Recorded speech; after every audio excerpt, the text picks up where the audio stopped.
Good morning student. आपण पुढचा point आता स्टडी करणार आहोत.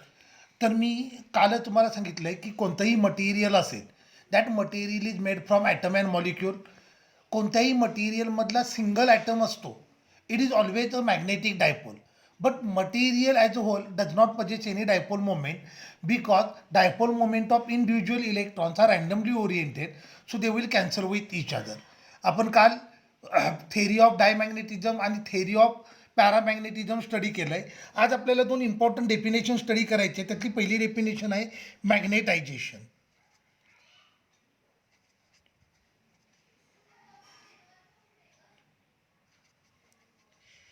Magnetisation symbol capital M. Okay, मॅग्नेटायझेशनला डिफाईन करतात, it is a ratio of magnetic dipole moment. आता मॅग्नेटिक डायपोल मोमेंटसाठी मी सिम्बॉल स्मॉल एम घेतला आहे, per unit volume. A net magnetic dipole moment per unit volume is called as magnetization. Magnetization is vector quantity and its unit is ampere per metre. Okay, magnetization is a vector quantity whose unit is ampere per metre. Okay, आता माझ्याकडे एक material आहे, त्याला मी place केलं inside current carrying solenoid. This is current carrying solenoid. Inside that solenoid मी एक ferromagnetic material place केलं. Okay, magnetic field produce due to solenoid formula असतो mu zero N I. Mu zero permeability of free space, N म्हणजे number of turns per unit volume, I म्हणजे current flowing through solenoid. Okay, आता net magnetic moment किंवा असं म्हणूयात magnetic field due to rod. Magnetic field due to, हे एअरचं आहे, एअरसाठी मी सिम्बॉल झिरो घेतो. Magnetic field inside rod B M is equal to mu zero into capital M. Magnetic field inside rod is mu zero times M. Okay, so net magnetic field आलं B is equal to B zero plus B M. मी काय म्हटलं, माझ्याकडे एक rod आहे whose magnetization is capital M. It is place inside current carrying solenoid.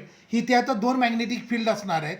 एक current carrying सोलेनॉइडचं magnetic field असणार आहे आणि रॉडचं जे मॅग्नेटायझेशन आहे त्याच्यामुळे एक फील्ड असणार आहे. रॉडचे मॅग्नेटायझेशनमुळं जे फील्ड आहे ते त्याला मी काय म्हटलं बी एम, आणि सोलेनॉइडच्या आतमधलं फील्ड आहे त्याला मी बी झिरो म्हटलं. मग नेट फील्ड आलं B zero plus B M. So B is equal to mu zero N I, mu zero N I plus mu zero into capital M. आता N into I number of turns per unit volume into current, याला म्हणतात magnetic field intensity. लक्षात आलं, N I याला काय म्हणायचं, magnetic field intensity. मग बी is equal to हे आलं mu zero H plus mu zero M. So magnetic field आलं mu zero into bracket H plus M. तर magnetic field intensity, magnetic field intensity याच्यावरनं formula आला B upon mu zero minus M. कळलं. आता magnetization आणि magnetic field intensity they are directly proportional to each other. Magnetization is directly proportional to magnetic field intensity. So M is equal to constant into H. So M is equal to chi into H. Chi is constant of proportion. ह्याला काय म्हणतात, chi is constant of proportionality and it is called as susceptibility of magnetic material. Susceptibility याला define करतात ability of material किंवा a property, a parameter which shows how easily material can acquire magnetisation. Susceptibility म्हणजे काय, parameter which shows how easily material can acquire magnetization. So m is equal to काय into H. मग हा जो formula आहे या फॉर्म्युल्यामध्ये मी एमची value put करतो. मग हे आलं B is equal to mu zero H plus M म्हणजे काय इंटू एच, बरोबर आहे. सो हे आलं B is equal to mu zero H into bracket 1 plus काय. काय म्हणजे magnetic susceptibility. It is a quantity which indicate how easily material can acquire magnetism. जे मटेरियल इझिली मॅग्नेटाईज होतात त्यांची ससेप्टिबिलिटी जास्त असते. जे मटेरियल इझिली मॅग्नेटाईज होत नाही त्यांची ससेप्टिबिलिटी कमी असते. ओके. मग आता बघा आपल्याला हे रिलेशन मिळालं B is equal to mu zero H into bracket 1 plus काय. So B upon H is equal to mu zero into bracket 1 plus काय. B upon H is nothing but permeability of material. So permeability of material is 1 plus काय. Mu is equal to mu zero 1 plus काय. Clear झालं. तर हे हा formula आपल्याला थेरीसाठी लागेल. बाकी या पॉईंटमध्ये काही फारसं इम्पॉर्टंट नाही आहे. लक्षात आलं. मग आता बघा कोणतंही ॲटम असेल त्या ॲटममध्ये एक न्यूक्लियस असेल. Nucleus has positive charge and electrons are revolving around nucleus in a circular orbit. बरोबर आहे. On account of orbital motion of electron a magnetic field will produce called as orbital magnetic field and electron possess a dipole moment called as orbital dipole moment. बरोबर आहे. At the same time electron is spinning about its own axis. On account of its spinning motion it will possess a dipole moment called as spin dipole moment. So net dipole moment of atom is nothing but sum of orbital dipole moment and spin dipole moment. मग आता बघा current electron revolve होते around nucleus in a circular orbit. So orbital current असेल E upon capital T. बरोबर आहे. T म्हणजे time period, T म्हणजे time period, E म्हणजे चार्ज. आता capital T time period is nothing but distance travel divided by speed. So T is equal to 2 pi R upon V. So I is equal to E V upon 2 pi R. बरोबर आहे. आता magnetic dipole moment. आता electronic orbit असेल.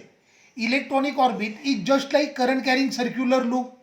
बरोबर आहे. मग circular लूपची dipole moment असते आय इंटू ए. मग आयची व्हॅल्यू आली E V upon 2 pi R into area of orbit pi R square. So magnetic dipole moment फॉर्म्युलाला हे पाय पाय कॅन्सल झालं, एक आर कॅन्सल झालं. E V R upon 2. तर हा एक मधूनच प्रूव्ह झालेला फॉर्म्युला आहे. पण आपल्याला जेई नीटसाठी हा फॉर्म्युला लागणार आहे. आता ह्याला मी स्मॉल एमनं मल्टिप्लाय डिवाइड करतो. स्मॉल एम म्हणजे mass of electron. So E V R divided by 2 into M upon M. M is mass of electron. तर हे आलं E upon 2m into M V R. बरोबर आहे. एम व्ही आर म्हणजे angular momentum. मग M is equal to हे आलं E upon 2m into L. Magnetic dipole moment of electron it is E upon 2m into L. E म्हणजे electronic charge, M म्हणजे mass of electron, L म्हणजे angular momentum. M upon L is equal to E upon 2m. So M upon L याला म्हणतात gyromagnetic ratio किंवा gyromagnetic ratio. M upon एलला काय म्हणायचं? गायरोमॅग्नेटिक ratio और जायरोमॅग्नेटिक रेशो. आता बघा अकॉर्डिंग टू बोर्स पॉश्युलेट, तुम्ही केमिस्ट्रीमध्ये बोर्स पॉस्ट्युलेट वगैरे स्टडी केले असतील. Angular momentum is always equal to NH upon 2 pi, where n is principal quantum number, h is Planck's constant. So angular momentum it is nh upon 2 pi. मग dipole moment आली E upon 2m into nh upon 2 pi. So हे आलं E nh upon 4 pi m. आता हा अजून एक formula आला. आता जर मी एनला 1 पुट केलं, when N is equal to 1, तर एम असेल हे मिनिमम असेल, लिस्ट असेल. So M least is equal to EH upon 4 pi M. बरोबर आहे. तर EH अपॉन 4 पाय एम यालाच म्हणतात बोर्स मॅग्नेटॉन आणि त्याला डिनोट करतात by mu B. Okay. So orbital dipole moment of electron in any orbit is always equal to n times mu B. Bohr's magneton त्याची value असते, ह्या सगळ्या स्टँडर्ड व्हॅल्यूज आहेत. ह्याच्यामध्ये तुम्ही व्हॅल्यू पुट केली तर बोर मॅग्नेटॉनची व्हॅल्यू असते 9.27 into 10⁻⁻24 ampere metre square. Clear झालं. तर हे डेरिवेशन होतं इलेक्ट्रॉन ॲज मॅग्नेटिक डायपोल किंवा magnetic dipole moment of revolving electron atom as a magnetic dipole. Clear झालं. पहिल्यांदा मी काय केलं, I is equal to E upon T घेतलं. टीचा टाईम पिरियडचा formula 2πr upon V put केला, त्याच्यावरनं करंटचा फॉर्म्युला ऑब्टेन केला. इलेक्ट्रॉनिक ऑर्बिट असते, it is just like current carrying circular low. So तिची ऑर्बिटल डायपोल मोमेंट आली I इंटू ए. मग त्याच्यावरनं मी एक इम्पॉर्टंट रिलेशन प्रूव्ह केलं, EVR अपॉन 2. एम म्हणजे मॅग्नेटिक डायपोल मोमेंट, त्याच्यावरनं मी एमनं मास ऑफ इलेक्ट्रॉननं मल्टिप्लाय डिवाइड केलं तर मला हे दुसरं रिलेशन मिळालं आणि बोर्स पॉच्युलेट ह्याच्यावरनं हे तिसरं रिलेशन मिळालं. क्लिअर झालं. आता बघा पुढचं आपल्याला स्टडी करायचे ते म्हणजे Curie's law. Curie's law. Okay. Magnetic susceptibility is always inversely proportional to absolute temperature. पहिले एक क्लिअरली सांगतो, हे खूप केअरफुली ऐकून घ्या, जे आपल्याला नीट आणि जेईसाठी इम्पॉर्टंट आहे. Queries law is only for paramagnetic material. Okay. Queries law is only for paramagnetic material. Mathematically तो फेरोमॅग्नेटिक मटेरियलला अप्लाय करता येतो, पण मेनली हा लॉ कोणासाठी आहे, पॅरामॅग्नेटिक मटेरियलसाठी आहे. So susceptibility of paramagnetic material is inversely proportional to its absolute temperature. So susceptibility is equal to C upon T. C is constant of proportionality आणि त्याला म्हणतात Curie's constant. Okay. C is constant of proportionality called as Curie's constant. Okay.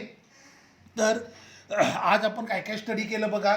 आपण पहिल्यांदा 2 important definition study केल्या, ते म्हणजे magnetization आणि magnetic field intensity. Okay.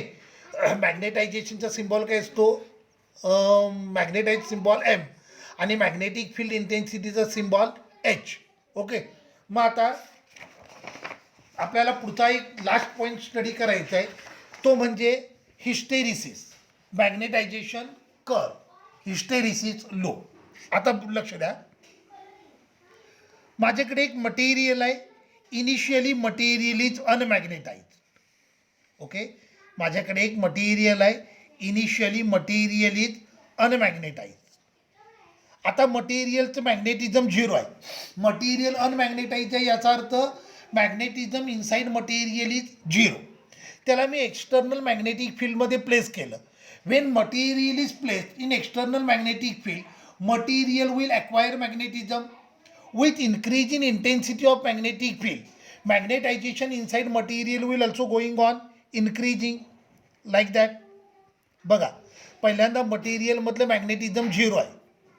मी जसं एक्सटर्नल फील्डची मॅग्नेट्यूड इन्क्रीज केली, मटेरियलमधलं मॅग्नेटायझेशन पण इन्क्रीज झालं. एका पर्टिक्युलर व्हॅल्यूला मटेरियल फुल्ली मॅग्नेटाईज झाला. आता ह्याच्या पुढे जरी तुम्ही एक्सटर्नल मॅग्नेटिझम इन्क्रीज केलं, मटेरियलमधलं मॅग्नेटायझेशन कॉन्स्टंट राहील, म्हणजे मटेरियल सॅच्युरेट झाला. आता मी एक्सटर्नल मॅग्नेटिक फील्ड डिक्रीज करायला सुरुवात केलं, material start losing its magnetism. बरोबर आहे, material start losing its magnetism. मी काय म्हटलं लक्षात आलं, पहिल्यांदा मटेरियल अनमॅग्नेटाईज होतं, म्हणजे मटेरियलमधलं मॅग्नेटायझेशन झिरो होतं. मी जसं एक्सटर्नल फील्ड इन्क्रीज करायला सुरुवात केलं, मटेरियल मॅग्नेटायझेशन मॅग्नेटिझम ॲक्वायर करायला सुरुवात करेल आणि तो मॅग्नेटाईज होत जाईल. At a particular value of external magnetic field material will completely get magnetize, material will get fully magnetize. त्याच्या पुढे जरी तुम्ही एक्सटर्नल फील्ड इन्क्रीज केलं तरी मटेरियलचं मॅग्नेटिझम ऑलरेडी पॅक झालेलं आहे, so there is no effect on magnetization of material. आता मी एक्सटर्नल मॅग्नेटिक फील्ड डिक्रीज केलं तर मटेरियलमधलं मॅग्नेटायझेशन देखील डिक्रीज झालं, पण एक्सटर्नल फील्ड झिरो झालं आहे. आता इथे बघा, till then some magnetism we left in a material. This magnetism left in a material when external magnetic field will become zero is called as residual magnetism. And a property of material to show residual magnetism is called as retentivity. लक्षात आलं मी काय म्हटलं, ज्या वेळेला external field zero झालंय त्यावेळेला मटेरियलचं magnetism पण zero व्हायला पाहिजे, पण एक्सटर्नल फील्ड झिरो झाल्यानंतर मटेरियलचं मॅग्नेटायझेशन झिरो झालेलं नाही आहे, काही मॅग्नेटायझेशन मटेरियलमध्ये शिल्लक राहिलं आहे. हे मॅग्नेटायझेशन जे मटेरियलमध्ये शिल्लक राहिलं आहे त्याला म्हणतात residual magnetism. And ability of material to show residual magnetism is called as retentivity. मग आता बघा, रेसिड्युअल मॅग्नेटिझम झिरो करायचं असेल then we have to apply magnetic field in reverse direction. मग मी रिव्हर्स डिरेक्शनला मॅग्नेटिक फील्ड अप्लाय केलं, मटेरियलचं मॅग्नेटिझम कमी कमी होत गेलं, फायनली झिरो झालं. Value of external magnetic field, value of reverse magnetic field to make residual magnetism zero is called as coercivity. लक्षात आलं, value of reverse magnetic field to make residual magnetism zero is called as coercivity. आता मग या पॉईंटला बघा, material fully डिमॅग्नेटाईज झालं आहे, मी पुन्हा रिव्हर्स डिरेक्शनला मॅग्नेटिक फील्ड इन्क्रीज केलं, मटेरियलमधलं मॅग्नेटायझेशन इन्क्रीज होत गेलं आणि मटेरियल फुल्ली मॅग्नेटाईज झाला. बरोबर आहे, मी काय म्हटलं, या पॉईंटला मटेरियल फुल्ली डिमॅग्नेटाईज झालं आहे, मी रिव्हर्स डिरेक्शनला मॅग्नेटिक फील्ड इन्क्रीज करत गेलं तर मटेरियलमधलं मॅग्नेटायझेशन इन्क्रीज होत गेलं, पुन्हा मटेरियल फुल्ली मॅग्नेटाईज झाला. आता मी एक्सटर्नल मॅग्नेटिक फील्ड डिक्रीज करतो, material start losing its magnetism. या पॉईंटला मटेरियलमधलं मॅग्नेटायझेशन झिरो झालं आहे, मटेरियलचं मॅग्नेटिझम झिरो झालं आहे, पण टिल देन एवढं रेसिड्युअल मॅग्नेटिक फील्ड आहे. आता हे झिरो करायचं असेल तर we have to apply magnetic field in reverse direction. Same process will going on repeating and material will get alternate magnetize and demagnetize. This is called as hysteresis loop. तर याला hysteresis loop म्हणतात. तर हे आपल्या महाराष्ट्र बोर्डमधून हा point omit केला आहे. JEE नीटला फक्त 2 डायग्राम लागणार आहे, ते मी तुम्हाला ड्रॉ करून दाखवतो, बाकीचे हे काही फारसं इम्पॉर्टंट नाही आहे. तर रिटेंटिव्हिटी म्हणजे काय लक्षात आलं, पहिल्यांदा रेसिड्युअल मॅग्नेटिझम म्हणजे काय लक्षात आलं, when external magnetic field will become zero at that time some magnetism left in a given material, that is called as residual magnetism. Okay, ability of material to show residual magnetism is called as retentivity. Coercivity, ability of external magnetic field, value of reverse magnetic field required to make residual magnetism zero is called as coercivity. आता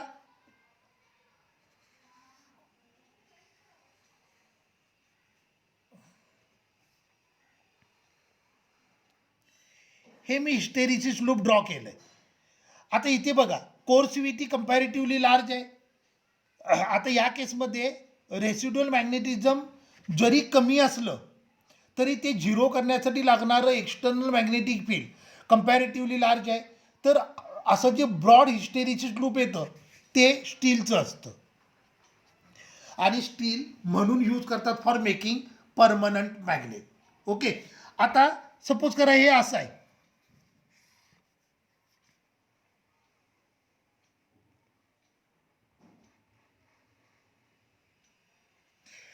residual magnetism जास्त आहे पण ते zero करण्यासाठी लागणारं external magnetic field निग्लिजिबली small आहे.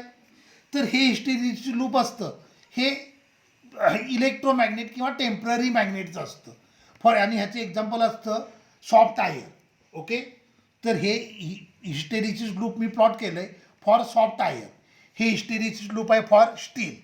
असं जर हिस्टेरिसिस लूप ब्रॉड येत असेल तर ते मटेरियल यूज करतात फॉर मेकिंग परमनंट मॅग्नेट. असं जर नॅरो लूप येत असेल तर असे मटेरियल यूज करतात for making electromagnet or temporary magnet. Clear झालं? तर आपला टॉपिक संपला इथे. आता नेक्स्ट लेक्चरमध्ये मी न्यूमरिकल सॉल्व करून देतो म्हणजे आपला हा टॉपिक संपेल की लगेच आपण कायनेटिक थेअरी ऑफ गॅस हा टॉपिक स्टार्ट करूया. ठीक आहे, थांबूया.